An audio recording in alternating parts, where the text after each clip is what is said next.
Hi, my name's Don Morris and I'm your Cabinet Member for Highways and Flood Management at Gloucestershire County Council.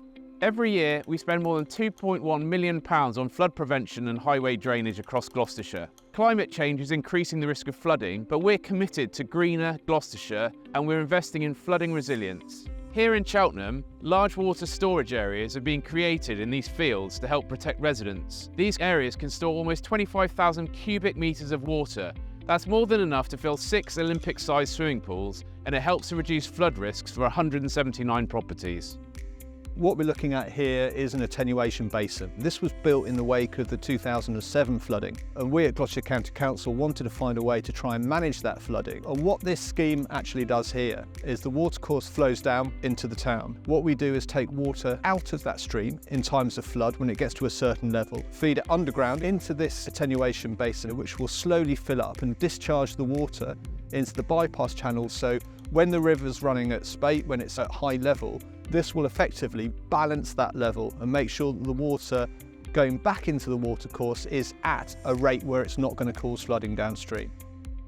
In Nailsworth, underground drainage has been improved to reduce the flood risk to homes and businesses in the town centre. Every year, we clear more than 130,000 drains across the county. And in the Forest of Dean, natural flood management schemes are working with nature to prevent flooding by installing leaky dams and reconnecting floodplains, boosting biodiversity and slowing the flow of water through the area. We are looking at some leaky dams designed to hold back floodwater and slow the flow in a flood event. Here we've got a situation where we've put a leaky dam in, water is held up behind it. You can see the bed level resets upstream and the water's held back, so it's retained up here rather than going to the downstream communities.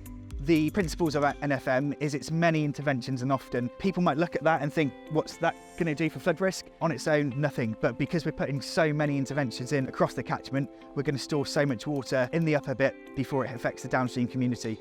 We're working with our partners, the Environment Agency, Forestry England, to ensure a long-term sustainable solution. Naturally managed, natural flood management. It's sustainable. The costs are relatively slow. As you can see, there's not much material here. It's all natural material. And I think it's a win-win.